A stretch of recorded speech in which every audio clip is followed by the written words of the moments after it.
Assalamualaikum warahmatullahi wabarakatuh. Perkenalkan, saya Taufikur Rahman, NIM 1301190429. Di sini saya akan mempresentasikan hasil tugas poster infografis mengenai manajemen proyek TIK untuk tugas evaluasi CLO 1, manajemen proyek TIK. Pada poster infografis ini terdapat 4 poin, terdapat pengertian, karakteristik, jenis organisasi, dan proses manajemen proyek. Pertama, saya akan mulai dengan pengertian. Pengertian manajemen proyek TIK. Pengertiannya adalah penerapan dari pengetahuan, keterampilan-keterampilan, tools, dan teknik-teknik pada aktivitas proyek dalam mencapai sasaran-sasaran proyek TIK. Lalu berikutnya ada karakteristik. Terdapat 5 poin karakteristik dari manajemen proyek. Pertama, memimpin organisasi proyek dan beroperasi secara independen. Yang kedua, pembawa tunggal untuk mencapai suatu tujuan proyek. Yang ketiga, membutuhkan berbagai macam keahlian dan sumber daya, lalu bertanggung jawab menyatukan orang dari berbagai fungsi atau disiplin kerja, dan memfokuskan pada ketepatan waktu dan biaya yang ada. Berikutnya, jenis organisasi. Jadi terdapat beberapa jenis organisasi dalam melaksanakan manajemen proyek.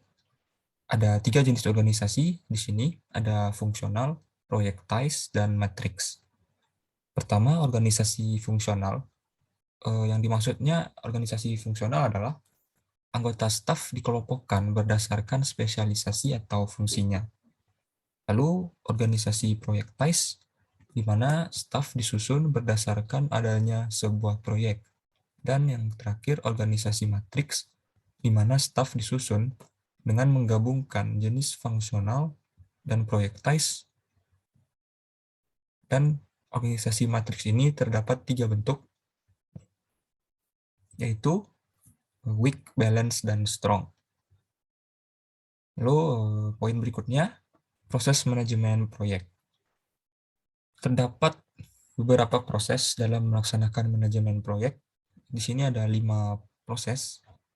Pertama, proses inisialisasi atau initiating proses, yang mana di sini kita memberikan gambaran global suatu proyek yang sedang dikerjakan.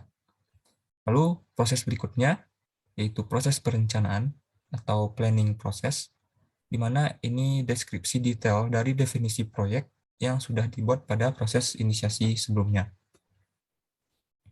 Proses ketiga, yaitu proses eksekusi atau executing process. Ini merupakan tindak lanjut dari proses perencanaan yang sudah didokumentasikan sebelumnya. Proses berikutnya yaitu proses pengawasan dan pengontrolan atau monitoring and controlling process, di mana pada proses ini kita mengontrol setiap langkah pelaksanaan proyek apakah sudah sesuai dengan yang telah ditentukan. Dan proses terakhir yaitu proses penutupan atau closing process. Sini memberikan laporan hasil yang diperoleh dari aktivitas-aktivitas proyek yang sudah dilaksanakan. Sekian hasil presentasi tugas poster infografis manajemen proyek TIK dari saya. Terima kasih atas perhatiannya. Mohon maaf apabila ada kesalahan. Terima kasih. Wassalamualaikum warahmatullahi wabarakatuh.